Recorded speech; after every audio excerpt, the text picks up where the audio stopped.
Zora Wilson sat stunned in the airport terminal as flight attendants scrambled around her in panic. Her phone rang incessantly, airline executives begging her to reconsider. 300 passengers stranded as every flight at the major hub remained grounded. Just hours before, those same airline staff had sneered, "First class? Not for people like you."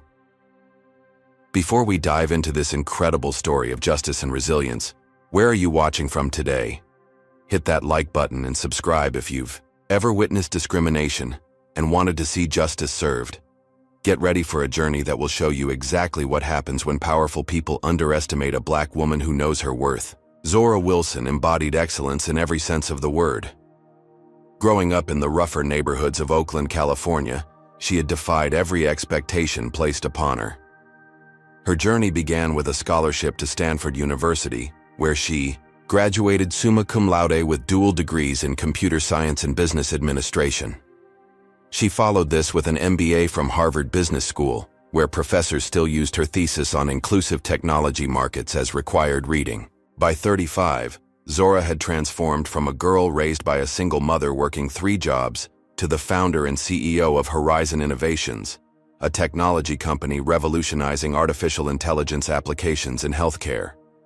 Under her leadership, the company had grown from a small startup to a billion-dollar enterprise employing over 5,000 people worldwide. Despite her accomplishments, Zora never forgot her roots. She established scholarship programs for underprivileged youth, created technology training centers in low-income neighborhoods, and implemented hiring practices that made Horizon Innovations a leader in workforce diversity. Business journals regularly featured her on their covers, highlighting both her business acumen and her commitment to social change. On this particular Tuesday morning in April, Zora found herself facing an unexpected crisis. A competing firm had suddenly moved to undercut Horizon's groundbreaking deal with a Japanese healthcare consortium, a partnership worth billions that would bring affordable AI diagnostic tools to underserved communities across Asia. "We need you in Tokyo by tomorrow morning," her director of international relations had informed her during an emergency video call. "They're wavering after Meditech's offer. Your presence could make all the difference." Without hesitation, Zora instructed her executive assistant, Marcus Jenkins, to book her on the next available flight to Tokyo. Given the urgency and the 15-hour flight ahead, Marcus secured her a first-class ticket on Skyline Airlines, departing in 4 hours. "I've upgraded you to first class so you can work during the flight and arrive rested," Marcus explained, sending the confirmation to her phone. "I've also arranged for the driver to take you home to pack and then straight to the airport." Zora nodded appreciatively. The previous week had already been exhausting, 70-hour workdays negotiating with investors, refining their technology patents, and preparing for the Tokyo deal. As a black woman leading a major tech company, she constantly worked twice as hard to prove herself in an industry dominated by white men. Every presentation had to be flawless, every financial projection precise, every decision scrutinized far more intensely than those of her peers. "Thank you, Marcus," she replied, gathering her materials. "Have the team send me the updated proposal and competitor analysis. I'll review everything on the flight." As her driver navigated through downtown traffic toward her penthouse apartment, Zora mentally prepared for the challenges ahead. The Tokyo deal wasn't just another business opportunity. It represented Horizon's mission to democratize healthcare technology globally. She had personally championed the project's focus on accessibility for rural and underserved populations, something her competitors viewed as secondary to profit margins. In her apartment, Zora efficiently packed her suitcase with carefully selected outfits for the high-stakes meetings. Her wardrobe, like everything in her life, was strategic. Designer suits and dresses that conveyed authority and professionalism, selected to help navigate a business world that often judged her first by her appearance rather than her intelligence. As she placed her passport and company documents in her leather portfolio, Zora took a moment to glance at the framed photo on her desk, her grandmother standing proudly in front of the small beauty salon she had owned in Oakland during the civil rights era. "Never let them tell you where you belong," her grandmother had always told her. "Those seats are for everyone, not just some." With renewed determination, Zora headed back to the waiting car. The driver, Anthony, greeted her with respect that came from their 4 years of working together. "Big trip, Ms. Wilson?" he asked, placing her luggage in the trunk. Potentially life-changing, she replied, for millions of people who need better health care. As they approached the airport, Zora reviewed her boarding pass on her phone. Skyline Airlines Flight 782, first class, seat 2A. In just 16 hours, she would be in Tokyo, ready to secure a deal that could cement her company's global impact. What she couldn't know was that her journey would be derailed not by business competitors, but by something far more insidious. The same prejudice she had fought against her entire life. And that this time, her response would shake an entire industry to its core. Zora arrived at San Francisco International Airport with 2 hours to spare before her flight to Tokyo. The sleek terminal bustled with activity as she made her way to Skyline Airlines' premium check-in area, rolling her carry-on Rimowa suitcase. Beside her, dressed in a tailored Armani suit with subtle gold accessories, her natural hair styled in an elegant updo, she projected the confidence and authority that had become her professional signature. The premium check-in area featured plush carpeting, ambient lighting, and no lines, a stark contrast to the crowded economy check-in counters nearby.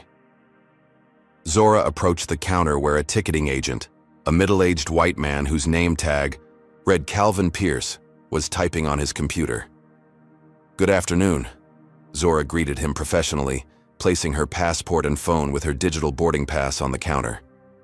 Calvin glanced up, his friendly expression faltering momentarily as he took in her appearance. His eyes narrowed slightly, and he straightened his posture. "Can I help you?" he asked, his tone noticeably cooler than the warm exchanges he had with previous passengers. "I'm checking in for the Tokyo flight, first class," Zora explained, sliding her passport forward. Calvin made no move to take her passport. Instead, he looked past her toward the regular check-in line. "First-class check-in is for first-class passengers only," he stated pointedly. "The regular check-in is over there." Zora maintained her composure. "Yes, I'm aware. I have a first-class ticket." She pulled up the confirmation on her phone and turned the screen toward him. Calvin reluctantly took her passport and began typing, his expression skeptical. "How did you obtain this ticket?" he asked, his tone implying something improper. "My executive assistant booked it through our corporate account," Zora replied evenly, though she felt a familiar knot forming in her stomach, the same tension she experienced whenever her legitimacy was questioned. "I'll need to see additional identification and your corporate card," Calvin demanded, something Zora noticed he hadn't asked of the white businessman who had checked in before her. As Zora reached for her wallet to provide her driver's license and corporate card, a white couple approached the adjacent counter. The female agent greeted them warmly, checking them in efficiently with minimal documentation. Zora watched from the corner of her eye as they were directed to the priority security line within minutes, their first-class status unquestioned. "Is there a problem?" Zora asked Calvin, who was now making a phone call while holding her documents. "Just following protocol for unusual bookings," he responded curtly. A flight attendant named Melissa Baker, as indicated by her name tag, approached from behind the counter. She and Calvin exchanged whispers, both glancing repeatedly at Zora. "Ms. Wilson, was it?" Melissa addressed her with artificial sweetness. "We have some concerns about your booking. First-class tickets on international flights are typically reserved for our frequent business travelers and premium members." "I'm a platinum member of your frequent flyer program," Zora stated, pulling up her digital membership card. "And I'm the CEO of Horizon Innovations, traveling for business." By now, other passengers were watching the interaction. Zora felt the familiar weight of being spectacle, something she had experienced countless times throughout her career, when her presence in exclusive spaces was deemed suspect. "Horizon Innovations?" Calvin repeated, his tone indicating he'd never heard of. "The billion-dollar company regularly featured in business news. And you're claiming to be the CEO?" The word claiming hung in the air, sharp and accusatory. "I am the CEO," Zora corrected firmly. "You can verify that with a simple Google search. Now, I appreciate your thoroughness, but my flight departs soon, and I need to get through security." Melissa stepped closer. "Ma'am, there's no need to get upset, we're just doing our jobs." "I'm not upset," Zora replied calmly. "I'm simply requesting the service I've paid for." Calvin picked up a phone. I'm going to need to call security if you continue to be difficult. The threat was as clear as it was unjustified. Zora had raised neither her voice nor made any unreasonable demands. She had simply asked to board the flight she had purchased. On what grounds would you call security? Zora asked. We have the right to deny boarding to any passenger who makes our staff uncomfortable, Melissa stated. And right now, your attitude is concerning. A security officer appeared with surprising speed, suggesting he had been pre-alerted. Is there a problem here? The officer asked, directing his question to Calvin rather than Zora. This woman is insisting on a first-class seat that we believe may have been obtained inappropriately, Calvin explained. She's becoming agitated. Zora took a deep breath, recognizing the familiar tactic, painting a calm black person as angry or aggressive to justify mistreatment. Officer, she addressed him directly. I'm Zora Wilson, CEO of Horizon Innovations. I have a valid first-class ticket purchased through proper channels. I've provided multiple forms of identification and my frequent flyer information. I've been standing here calmly attempting to check in for my flight. The officer looked uncertain, glancing between Zora and the airline staff. Perhaps we can access your company's travel portal to verify the booking? Zora suggested professionally. That won't be necessary, Calvin interjected. We've decided that due to overbooking in first class, we'll need to downgrade your ticket to economy. Overbooking? Zora questioned. You didn't mention that before. You were questioning the legitimacy of my ticket. Company policy allows us to reassign seating as needed, Melissa stated flatly. We can offer you an economy seat as a courtesy. The smug smile that accompanied courtesy made the implication clear.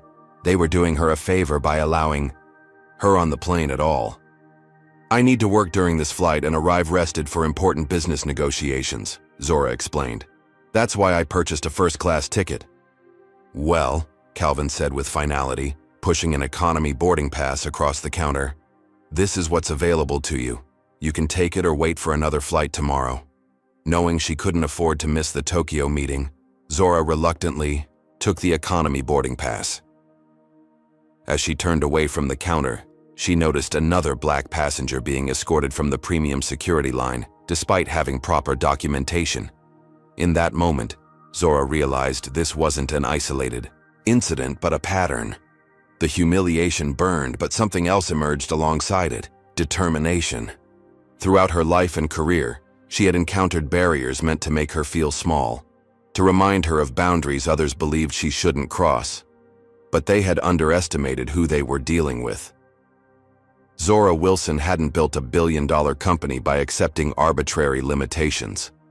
As she walked toward the regular security line, her mind was already formulating a response, one that would transform this moment of injustice into a catalyst for change. What these airline employees didn't realize was that in attempting to put Zora in her place, they had unwittingly picked a fight with someone who had the resources, connections, and courage to challenge not just this incident, but the entire system that enabled it. Rather than proceeding to the general security line, Zora made a calculated decision.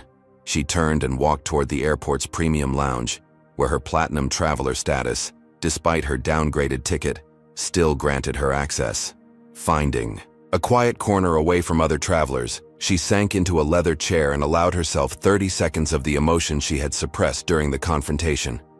Her hands trembled slightly as she placed them on the armrests. The familiar cocktail of humiliation, anger, and exhaustion threatened to overwhelm her.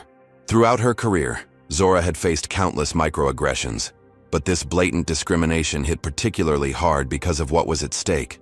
Not just her dignity, but a business deal that could help millions of people. Not here, she whispered to herself.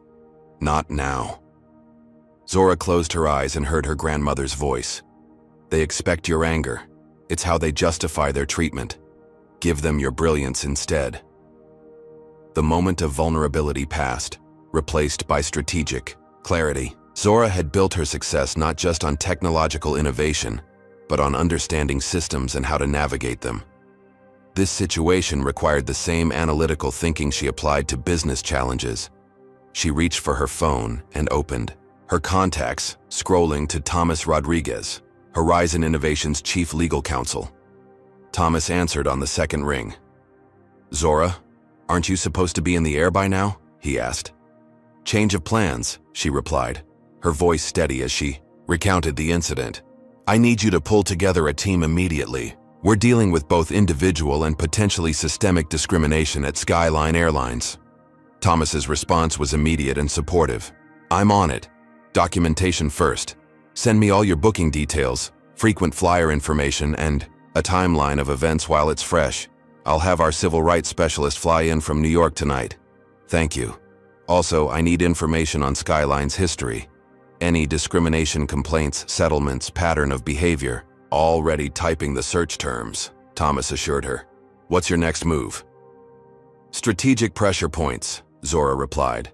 "I'm calling Eleanor Washington next." Eleanor Washington sat on the board of Global Aviation Partners, the parent company that held a controlling interest in Skyline Airlines. She and Zora had served together on a technology inclusion initiative the previous year. "Eleanor," Zora greeted when the call connected. "I'm at San Francisco International experiencing something that I believe will deeply concern Global Aviation's board."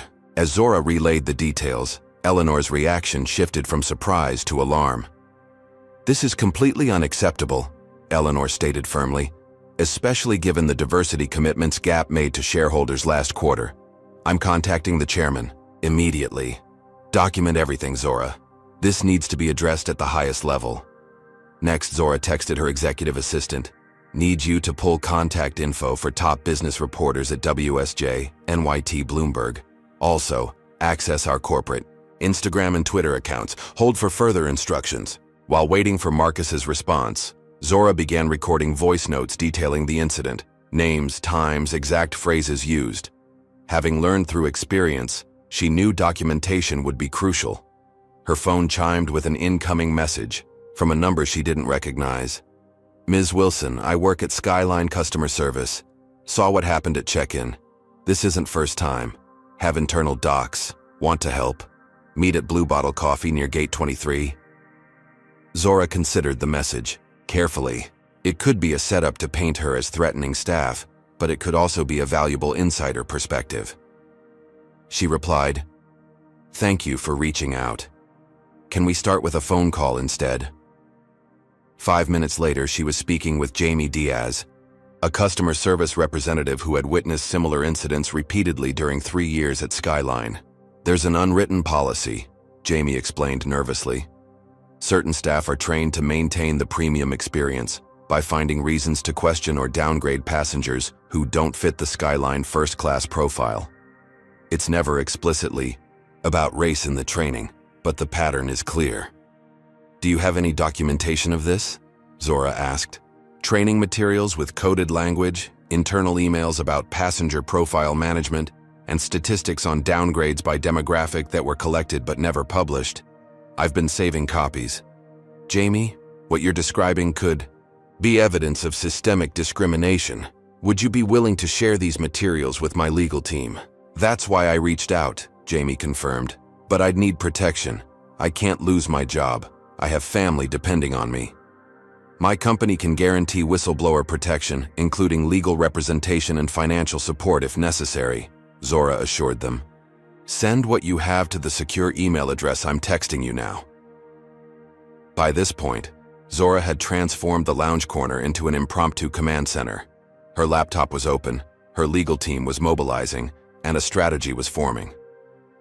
What I had begun as a humiliating encounter was evolving into something much larger, an opportunity to challenge entrenched discrimination at a systemic level.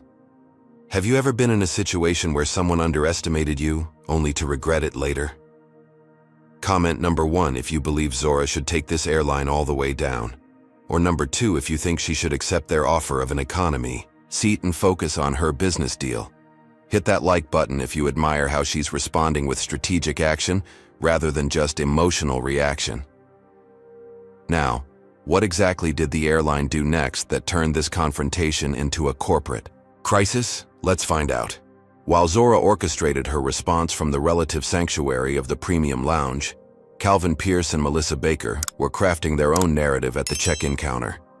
Their version portrayed Zora not as a calm, professional executive, defending her rights, but as an entitled, aggressive troublemaker threatening staff safety. She was belligerent and made threatening gestures, Calvin reported to his supervisor over the phone, while Melissa nodded in agreement. We felt physically intimidated.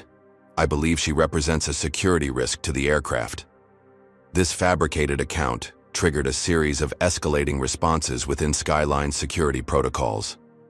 Within 20 minutes, 2 airport security officers and a Skyline Airlines security representative entered the premium lounge, scanning the space until they spotted Zora. The officers approached her table with hands resting near their weapons, a posture typically reserved for genuine threats rather than business travelers making phone calls. "Ms. Wilson?" The lead officer addressed her. "We need to speak with you regarding an incident at the Skyline check-in counter." Zora looked up calmly, aware that numerous lounge patrons were now watching with interest. She closed her laptop and maintained direct eye contact with the officer. "Of course, officer. How can I help you?" The Skyline security representative, a man with Reynolds on his badge, stepped forward aggressively. "Ms. Wilson, you've been reported for threatening behavior toward our staff. We take the safety of our employees very seriously." "Threatening behavior?" Zora repeated, her tone measured but incredulous. "I was completely calm throughout our interaction. I simply requested to board the flight I had purchased a ticket for. According to our staff, you became agitated when they explained company policy, made threatening gestures, and implied consequences to their employment," Reynolds continued. Zora noticed several nearby passengers discreetly activating their phone cameras, recognizing the now familiar spectacle of a black person being confronted by authorities over dubious claims. "That account is entirely false," Zora stated clearly, ensuring her voice remained calm but audible to those recording. "I never raised my voice, made no threatening gestures, and simply provided my documentation when requested. I would be happy to provide the contact information for my attorney, who is already aware of the situation." The mention of an attorney caused the airport officers to exchange glances, but Reynolds pressed on. "We have multiple staff witnesses, Ms. Wilson. This kind of behavior could result in your removal from the airport and placement on our no-fly list.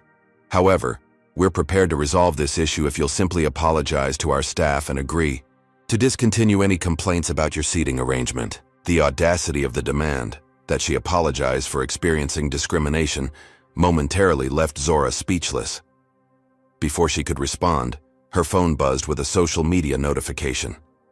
The confrontation at the check-in counter had already been captured by another passenger and was gaining traction online with the caption, "Black executive harassed by Skyline Airlines staff, despite first-class ticket, flying while black."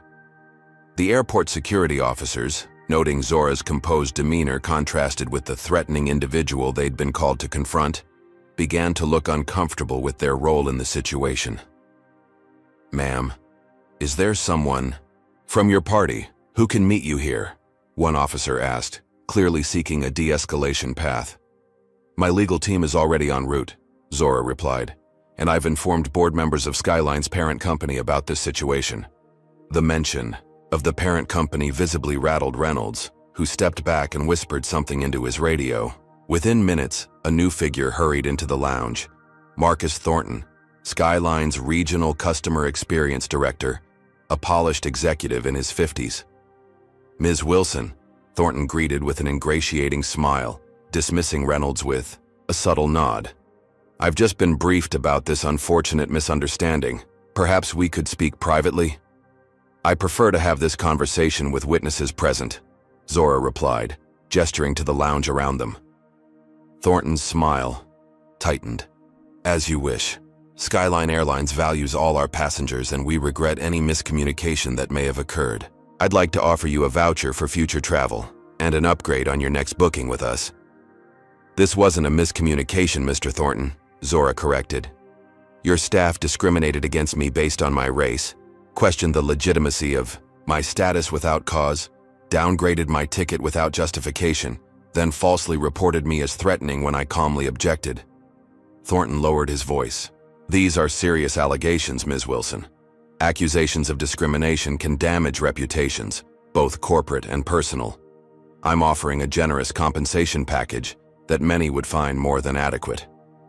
Along with a non-disclosure agreement, I presume, Zora asked, having encountered similar tactics before. Standard legal protection for all parties involved, Thornton confirmed, sliding a document across the table. Sign this, and we can put you on the next flight to Tokyo in first class with our sincere apologies. Zora glanced at the document, which indeed contained clauses prohibiting her from discussing the incident publicly or pursuing any legal action. The compensation offered was substantial, enough to silence many passengers who lacked her resources. Mr. Thornton, I'm not interested in vouchers or NDAs. I'm interested in accountability and systemic change.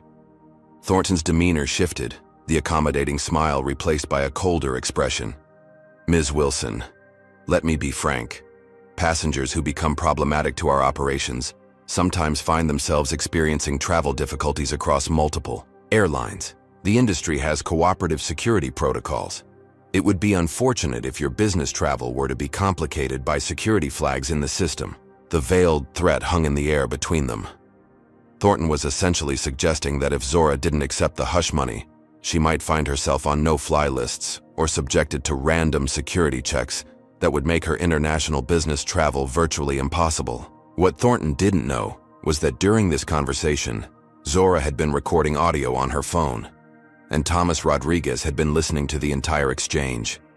The thinly veiled threat had just given her legal team additional leverage. Are you threatening me with illegal blacklisting if I don't conceal your company's discriminatory practices, Mr. Thornton? Zora asked clearly, ensuring the recording would capture his response. Thornton suddenly seemed aware of the precariousness of his position. He glanced around, noticing the onlookers, many of whom were now openly recording the interaction. You're misinterpreting my concerns for your future convenience, Ms. Wilson, he backpedaled. I'm simply trying to resolve this situation amicably. Then perhaps you should focus on addressing the actual discrimination rather than attempting to silence the person who experienced it, Zora suggested calmly. As if on cue, a notification appeared on Thornton's phone. His face paled as he read the message. Excuse me, he said abruptly, standing. I need to take this. As Thornton hurried away to answer his call, a young woman approached Zora's table. She introduced herself as Aisha Johnson, a business consultant who had witnessed the entire interaction. That was incredible, Aisha said quietly. The way you stood your ground, most people would have taken the vouchers and the NDA. This isn't just about one flight or one incident, Zora replied. It's about a pattern that affects countless travelers who don't have the platform or resources to fight back. I recorded everything, Aisha offered. If you need another witness, I travel weekly for business, and I've seen Skyline pull similar tactics with other black executives. Zora thanked her and exchanged contact information. As Aisha walked away, Zora's phone lit up with a message from Eleanor Washington. Board chairman informed. Executive team in panic mode. Hold your ground. Reinforcements coming. Across the terminal, Marcus Thornton was engaged in an intense phone conversation with Skyline's corporate headquarters. What had begun as a routine passenger management situation had escalated into a potential corporate crisis involving one of the most influential black executives in the technology sector. Little did they know, this was only the beginning of Skyline's troubles. The power network that Zora had spent years building was about to demonstrate its full force. At precisely 2:45 p.m., the dynamics of the confrontation shifted dramatically when a group of 3 impeccably dressed professionals strode purposefully through the premium lounge entrance. Leading the trio was Jada Washington, Horizon Innovations, senior legal counsel specializing in civil rights cases. Behind her walked Michael Chen, the company's head of corporate communications, and Dr. Ayanna Johnson, a prominent sociologist known for her expert testimony in discrimination cases. Zora stood to greet them, the reunion creating a visible power shift in the lounge. No longer was she a solitary figure being pressured by airline representatives. She now commanded a formidable team. We came as quickly as we could, Jada stated, setting her briefcase on the table. I've already filed preservation of evidence notices to prevent the airline from deleting security footage or communications. Michael Chen stepped forward. Social media is exploding with this story. The video from the check-in counter has over 100,000 shares already. Major news outlets are reaching out for statements. This revelation explained the increasingly anxious expressions on the faces of Skyline staff, watching from across the lounge. What they had assumed would be a routine case of passenger intimidation had transformed into a public relations crisis, unfolding in real time. Jada immediately took charge of the legal aspects. We've identified 11 similar complaints against Skyline in the past 18 months, all involving black passengers with first-class tickets being downgraded or subjected to excessive scrutiny. While Zora's team established their command center, activity was erupting across multiple fronts. Eleanor Washington had convened an emergency call with key members of Global Aviation Partners Board. The parent company's leadership, suddenly, faced with a discrimination scandal involving a high-profile executive, found themselves divided between damage control and substantive action. Simultaneously, Zora's industry connections began leveraging their own influence. The CEO of a Fortune 100 technology company, one that spent millions annually on corporate travel, personally called Skyline's chief executive officer. "Richard, you have exactly 1 hour to resolve this situation appropriately before we begin transitioning our corporate accounts to your competitors," the tech CEO stated bluntly. "Zora Wilson isn't just some random passenger you can bully. She's respected throughout the industry, and how you treat her reflects how you'd treat any of our executives." Similar calls flooded in from other corporate leaders, particularly those committed to diversity and inclusion initiatives. Within 90 minutes, Skyline's booking system registered a 5% drop in new reservations as individual travelers and smaller companies began canceling flights in solidarity. Online, the hashtag #YourJusticeForZora was trending nationally, with business leaders, celebrities, and everyday travelers sharing their own experiences of discrimination in air travel. The conversation quickly expanded beyond Zora's individual experience to address the systemic issues plaguing the industry. Former Skyline employees, emboldened by the public scrutiny, began coming forward with their own accounts. A former flight attendant revealed on Twitter, "We were trained to use code words for passengers who didn't match the Skyline premium image. It was never explicitly about race, but the implications were clear in practice." This public testimony aligned perfectly with the internal documents Jamie Diaz had provided to Zora's legal team, evidence that was now being carefully cataloged and analyzed. The situational gravity escalated further when a representative from the Federal Aviation Administration arrived at the airport, responding to concerns about Skyline's compliance with non-discrimination regulations in air carrier operations. The presence of a federal regulator transformed what Skyline had hoped to dismiss as a customer service issue into a potential regulatory investigation. In the premium lounge, Zora offered protection to sympathetic Skyline staff who approached her team with information. "We can guarantee legal representation and job placement assistance if you experience retaliation," she assured them. "Your insights are crucial to addressing the systemic issues here." These assurances yielded valuable results as multiple employees provided testimonies about discriminatory practices they had witnessed or been instructed to implement. Each account strengthened the emerging pattern of behavior that Zora's legal team was documenting.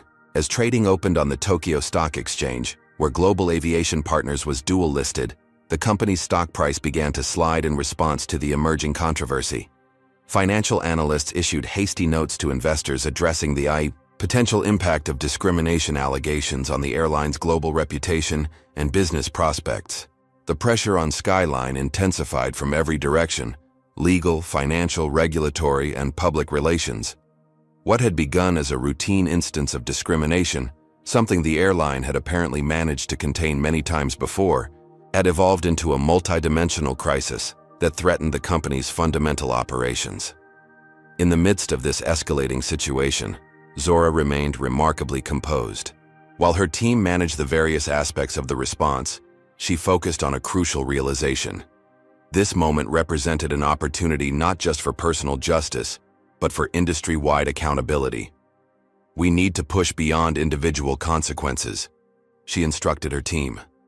"I want structural changes, transparent reporting of passenger treatment data, independent audits of service delivery across demographics, mandatory bias training with measurable outcomes. Jada nodded in agreement. We're drafting those demands now. With the leverage we're building, we can push for industry standards, not just company-specific remedies. As evening approached, Skyline executives found themselves in an increasingly untenable position. Their initial strategy of intimidation had backfired spectacularly. Their subsequent attempt at financial settlement and silencing had been rejected and exposed. Now they faced a coordinated pressure campaign from multiple stakeholders with the resources and determination to sustain it indefinitely. A nervous Skyline representative approached Zora's table. Ms. Wilson, our CEO Richard Whitfield has requested a video conference with you immediately. He's currently in Chicago but wants to address this situation personally. Zora exchanged glances with her team before responding. Tell Mr. Whitfield I'd be happy to speak with him, alongside my legal counsel, and with the conversation recorded for transparency. As the representative hurried away to relay the conditions, Michael Chen leaned toward Zora. They're panicking. The conversation is shifting from if they'll make concessions to how many. Zora nodded, but her expression remained serious. This isn't about winning concessions. It's about changing a culture that treats people differently based on how they look. Every person who boards a plane deserves the same respect and service, regardless of their race. The ripple effects of Zora's stand continued to expand, reaching beyond Skyline to prompt soul-searching throughout the industry. Other airlines began issuing statements about their own commitment to equitable treatment, aware that they might be the next to face scrutiny. By leveraging her position, resources, and network, Zora had transformed a moment of personal humiliation into a catalyst for systemic examination. But the battle was far from over. Skyline's leadership was already formulating their counter-strategy, one that would test Zora's resolve and resources even further.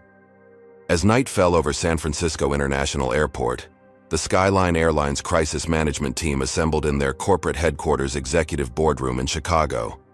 CEO Richard Whitfield, a silver-haired man with an imperious demeanor, sat at the head of the table surrounded by his executive team, external PR consultants, and a battalion of attorneys. How the hell did we get here?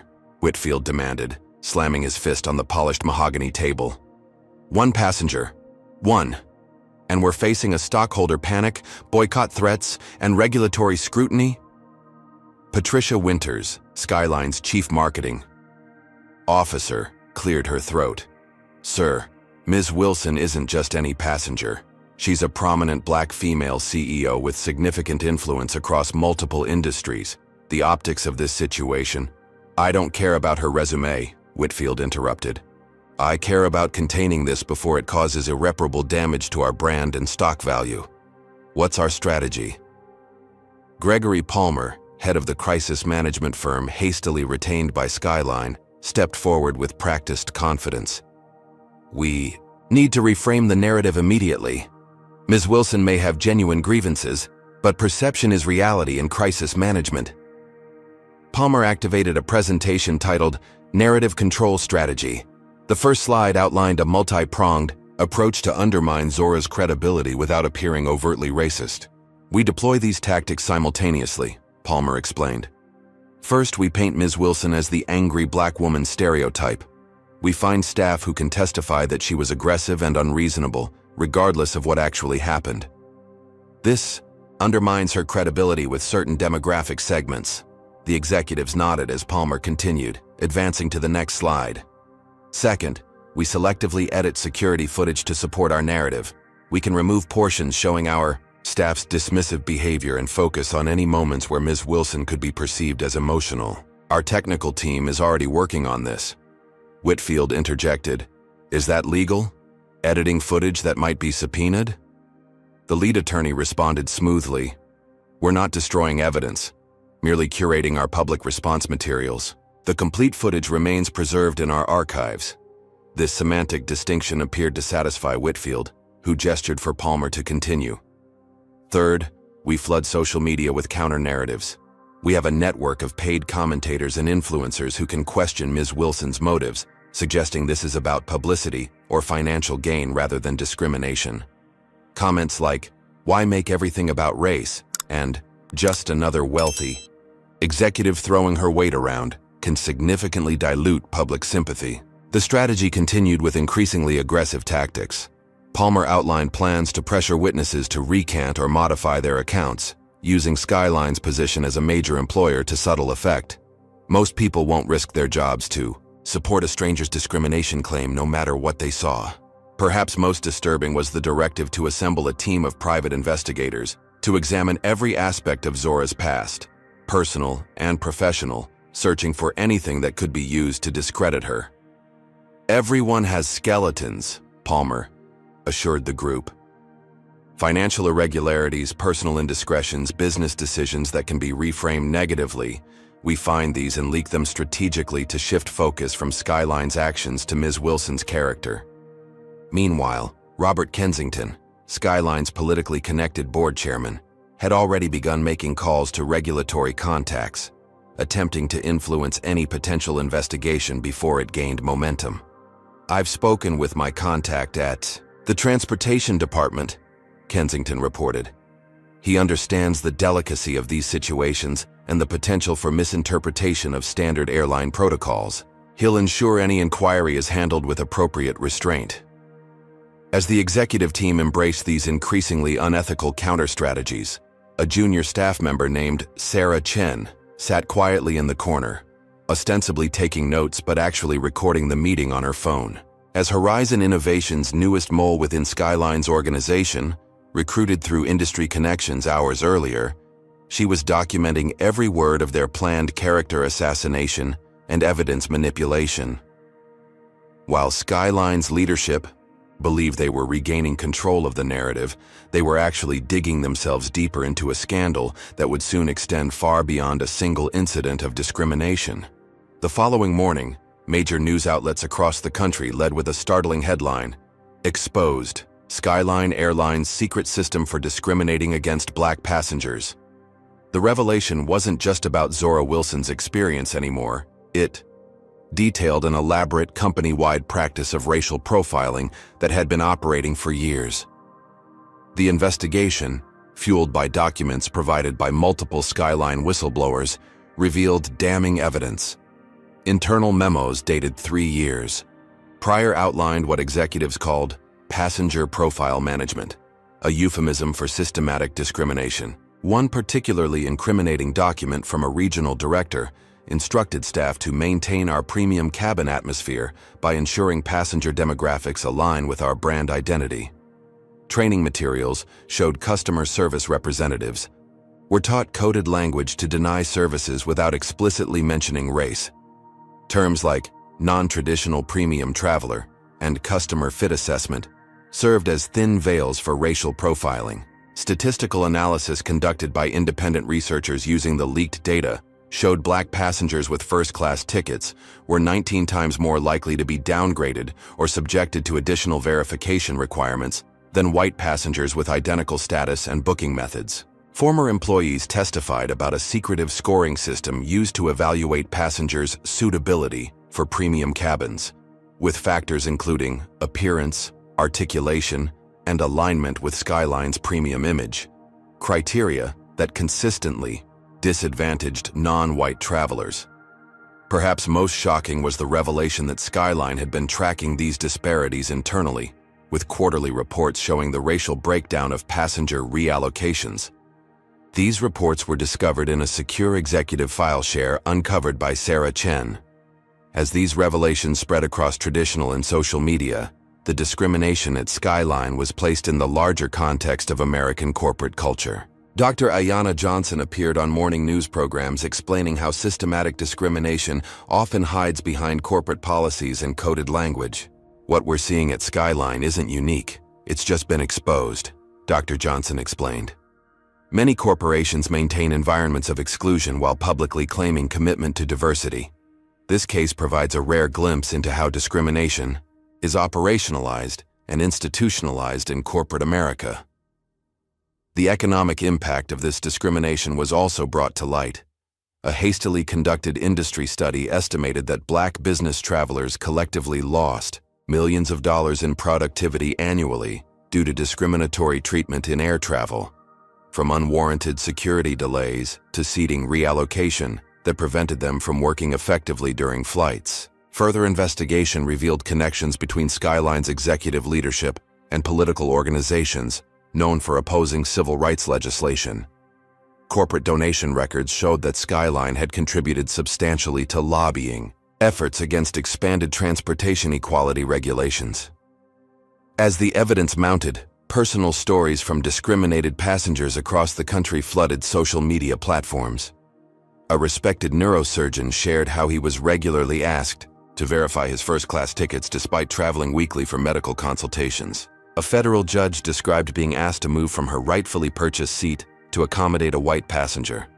A prominent musician detailed how his entire band was dispersed throughout a flight, despite having booked their seats together months in advance. These accounts transformed the conversation from an isolated incident involving a CEO to a moment of national reckoning about transportation equity. Zora found herself at the center of a movement she hadn't intended to start, but was uniquely positioned to lead. The Federal Aviation Administration, now under intense public pressure, announced a comprehensive investigation into discriminatory practices across all major airlines, with Skyline as the initial focus. The Department of Transportation similarly initiated a civil rights compliance review, while several state attorneys general opened their own inquiries. The stock price of global aviation partners plummeted as investors recognized the potential financial impact of lawsuits, penalties, and damaged reputation. Financial analysts downgraded the stock, citing material regulatory and legal risks previously undisclosed to investors. For Skyline's leadership, the situation had spiraled beyond their control. Their planned counter-narrative strategy had been preemptively exposed by Sarah Chen's recording of the crisis meeting, leaving them unable to implement their character assassination campaign against Zora without confirming their unethical intentions. As public outrage intensified, Skyline's board of directors found themselves under pressure from institutional investors concerned about both ethical violations and financial repercussions. Several board members privately reached out to Eleanor, Washington, seeking a path to resolution that might salvage their investments and reputations. Throughout this rapid escalation, Zora maintained her focus on systemic change rather than personal vindication. Her team established a resource center for other travelers to document their experiences of discrimination, creating a database that would support broader advocacy efforts beyond this single case. This was never about one seat on one flight, Zora explained during a brief press statement. It's about dismantling systems that determine who belongs in which spaces based on the color of their skin rather than the ticket in their hand. The revelation that most shocked the public wasn't that discrimination occurred. Many minority travelers had experienced it firsthand, but rather the extent to which it had been systematized, quantified, and integrated into standard business operations. What many had experienced as painful, isolated incidents was now exposed as part of a deliberate corporate strategy. This understanding fundamentally changed the conversation about corporate responsibility and accountability. Companies across industries began internal reviews of their own profile management systems, fearful of becoming the next Skyline. For Skyline Airlines, the mounting pressure from regulators, investors, customers, and the public created an untenable situation. Something would have to give, and soon. The gleaming glass and steel Skyline headquarters in Chicago seemed designed to intimidate, its soaring atrium and security checkpoints creating a fortress of corporate power. Yet on this particular morning, it was the executives inside who felt besieged as Zora Wilson and her team were escorted to the executive floor for the emergency board meeting. The company had initially proposed a private settlement discussion, but Zora had insisted on addressing the full board and executive team. Her conditions had been non-negotiable: complete transparency, no NDAs, and substantive discussion of systemic reforms. As Zora entered the boardroom, the contrast was immediately striking. Around the massive table sat 24 people, 21 of them white men, 2 white women, and 1 Asian man. Their collective discomfort was palpable as Zora and her diverse team took their places at the opposite end of the table. CEO Richard Whitfield attempted to seize control of the narrative immediately. He stood and offered what he clearly considered a magnanimous opening. "Ms. Wilson, on behalf of Skyline Airlines, I want to personally apologize for your recent negative experience," he began, his tone suggesting he was bestowing a great favor. "We take customer satisfaction very seriously, and clearly there was a breakdown in our service protocols." The deliberate avoidance of terms like discrimination or racism was obvious to everyone present. Whitfield continued, "We're prepared to offer you significant compensation along with our premium membership for life as a gesture of goodwill."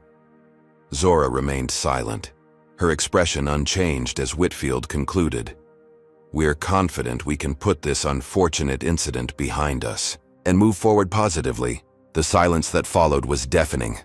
Board members shifted uncomfortably as seconds stretched into a full minute without response from Zora or her team. Finally, Zora spoke, her voice calm but carrying unmistakable authority. "Mr. Whitfield, I didn't come here for apologies, compensation, or premium membership. I came here because your airline doesn't just have a service problem. It has a systemic racism problem that has been documented, institutionalized, and defended by this very leadership team." She nodded to Michael Chen, who distributed folders to everyone present. "These contain just a fraction of the evidence we've accumulated, demonstrating that what happened to me wasn't an isolated incident, but part of a pattern practiced over years." Board members began examining the contents with expressions ranging from shock to resignation. The documentation was comprehensive. Internal memos, statistical analyses, employee testimonies, and the recorded strategy session revealing their planned character assassination campaign against Zora. "While you were planning to discredit me," Zora continued, "we were building a case that goes far beyond my personal experience. The question now isn't whether discrimination occurred, but how your company will be held accountable for it." Richard Whitfield's face had grown increasingly flushed. "These documents were obtained illegally. This is corporate espionage and theft of proprietary information. Our legal team will—" "Your legal team," Jada Washington interjected smoothly, "should advise you that whistleblower protections apply to employees who expose unlawful discrimination.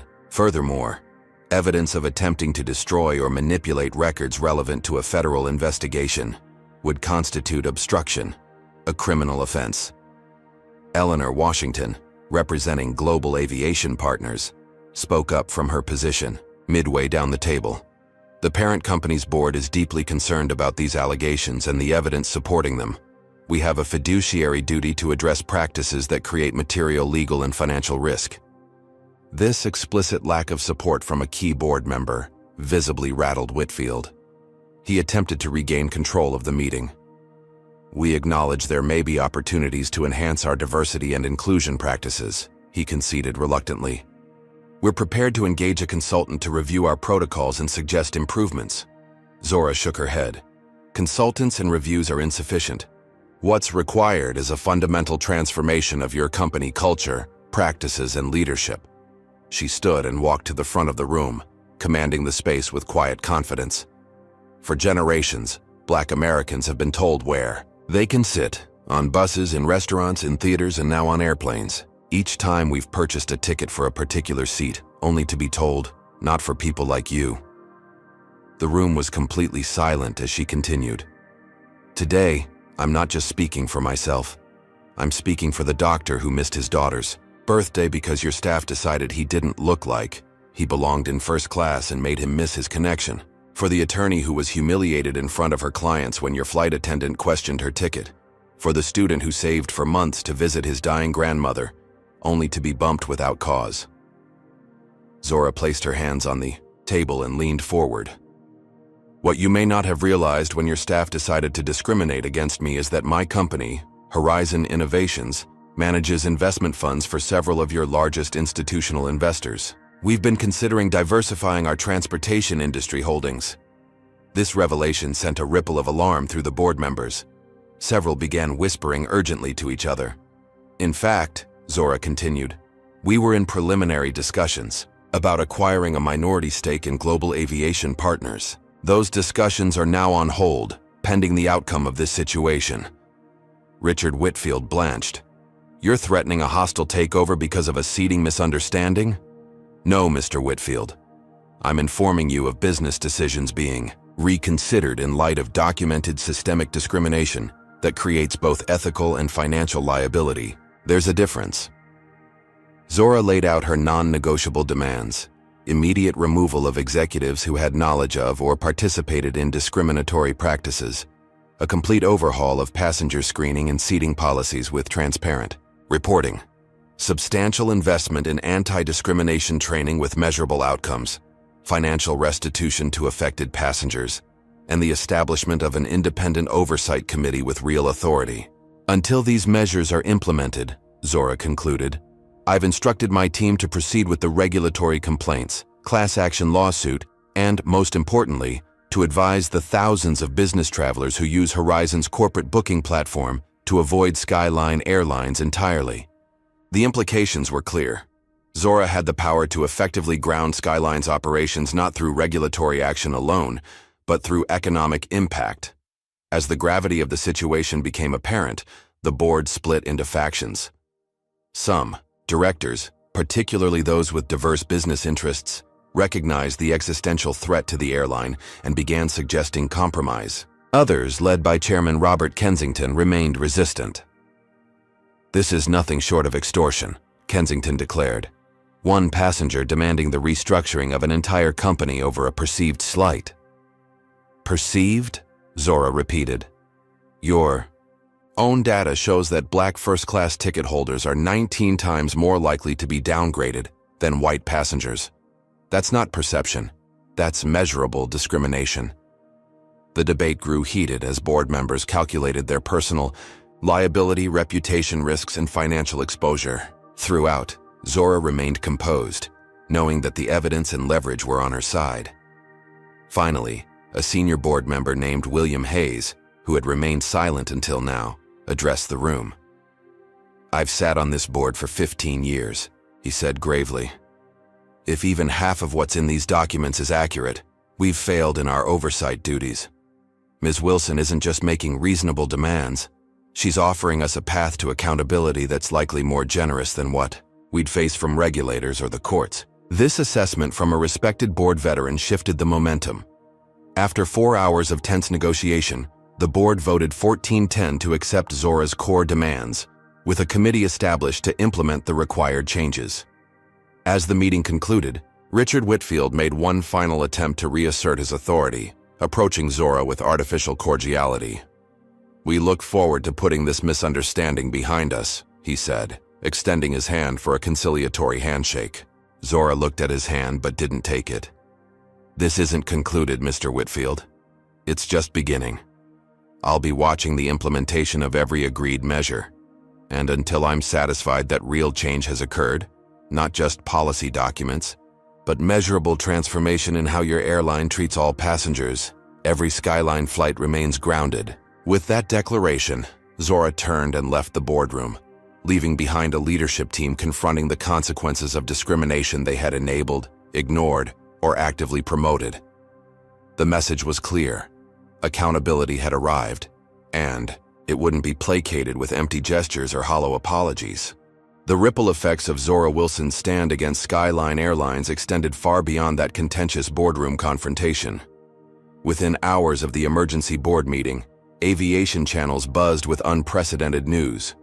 Skyline's entire fleet had been grounded, with all flights canceled for a minimum of 48 hours. The official reason given was operational review, but industry insiders and travelers recognized the truth. A major airline had been brought to a standstill by its own discriminatory practices and one passenger's refusal to accept them. Travelers stranded at airports across the country created a public relations nightmare, with news crews capturing their frustration. But something unexpected began happening at terminal counters. As passengers learned why the airline had been grounded, information spreading rapidly through social media, many expressed support rather than anger. I'd rather be delayed than fly with a company that discriminates, one elderly white woman told a CNN reporter at O'Hare International Airport. It's about time someone held them accountable. The economic impact was immediate and severe. Skyline lost millions in revenue with each grounded day, while competitors scrambled to accommodate displaced passengers. Wall Street analysts issued urgent updates, and global aviation partners' stock plummeted to a 5-year low. This financial pressure forced decisive action. 3 days after the fleet grounding, Skyline's board announced a comprehensive leadership overhaul. CEO Richard Whitfield retired effective immediately, along with 5 other executives implicated in discriminatory practices. Calvin Pierce and Melissa Baker, the employee who had initiated the discrimination against Zora, were terminated for violations of company ethical standards. The new interim CEO, Dr. Maya Richardson, a respected aviation industry veteran and the first Black woman to lead a major airline, addressed employees and the public in her first official communication. What happened at Skyline wasn't just a failure of policy, but a failure of values. Our renewal begins with acknowledging that reality and taking concrete steps to address it. Under Dr. Richardson's leadership, Skyline implemented comprehensive reforms. A transparent seating allocation system was developed, with quarterly public reporting of passenger demographics and treatment metrics across all service classes. Any statistical disparities would trigger automatic review by an independent auditor. Every employee underwent mandatory anti-discrimination training developed in consultation with civil rights organizations and travel equity advocates. Unlike previous corporate diversity initiatives, this program included concrete evaluation criteria and consequences for non-compliance. A whistleblower protection program was established with significant rewards for employees who reported discriminatory practices. Jamie Diaz, whose initial courage in sharing internal documents had been crucial to exposing the systemic issues, was publicly recognized and appointed to lead the new passenger equity division. Financial restitution was offered to hundreds of passengers identified through booking records as having potentially experienced discriminatory treatment. Rather than requiring them to prove discrimination had occurred, Skyline reversed the burden of proof, acknowledging its systemic issues and offering compensation proactively. Most significantly, Skyline created an independent oversight committee composed of civil rights attorneys, travel equity advocates, and affected passengers. This committee had unprecedented access to company data and operations, with authority to recommend binding corrective actions. 8 days after the initial confrontation at the San Francisco check-in counter, Skyline's fleet returned to the skies, but with a transformed corporate culture and explicit accountability mechanisms. For Zora, the resolution brought both vindication and responsibility. As she finally boarded her rescheduled flight to Tokyo in first class on the newly reformed Skyline Airlines, she reflected on how a moment of personal humiliation had catalyzed industry-wide examination. "Ms. Wilson, welcome aboard," the top first-class flight attendant greeted her with genuine warmth. "We're honored to have you flying with us today." The simple human dignity of being welcomed rather than questioned represented exactly the transformation Zora had fought for. Not just for herself, but for everyone who had ever been made to feel they didn't belong. In the year that followed, the Skyline Standard became a benchmark for corporate accountability in addressing systemic discrimination. Other airlines proactively reviewed their own practices, fearful of becoming the next cautionary tale. Transportation equity advocates cited the case in congressional testimony, supporting stronger civil rights enforcement in aviation. Zora leveraged her heightened profile to establish the Transportation Equity Foundation, providing legal support to travelers experiencing discrimination and advocating for industry-wide reforms. The foundation partnered with business schools to develop case studies on corporate accountability and the business costs of discrimination. Perhaps most meaningfully, Zora established a mentorship program for young Black executives navigating predominantly white corporate environments. In their monthly meetings, she shared not just strategies for professional advancement, but techniques for maintaining dignity and advocating for systemic change when confronting discrimination.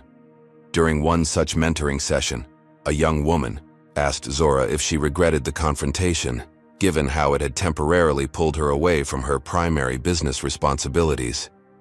"Not for a moment," Zora replied.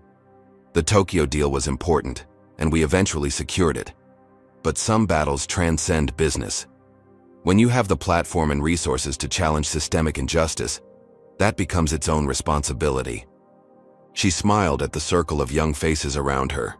Remember, it's not just about earning your seat at the table.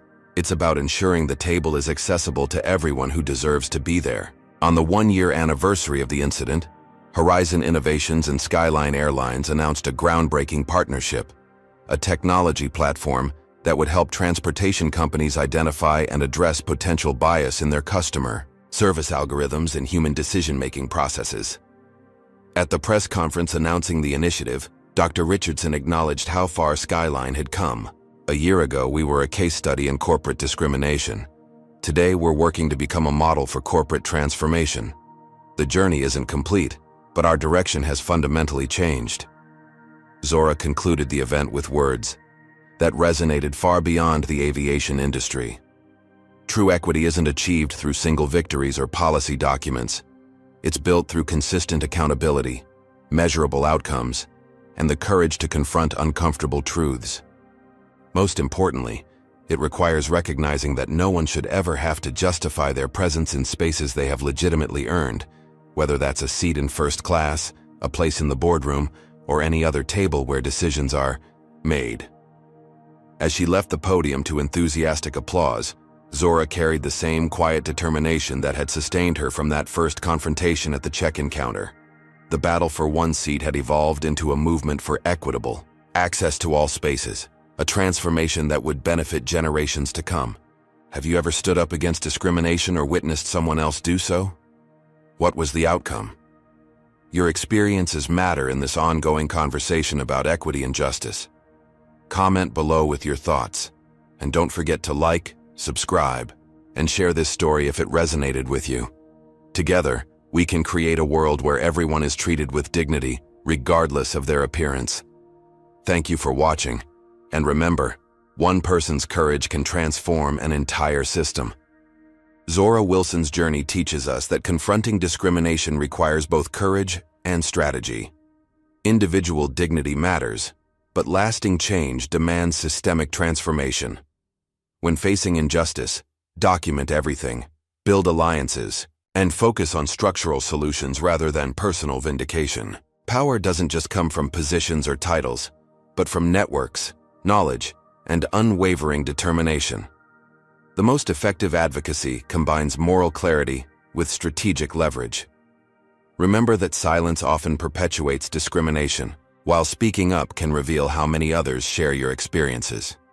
True leadership means using your privilege to create pathways for others, recognizing that access to opportunity shouldn't depend on appearance. Most importantly, Zora shows us that accountability isn't punishment. It's the necessary foundation for creating genuinely inclusive spaces where everyone is treated with equal dignity and respect.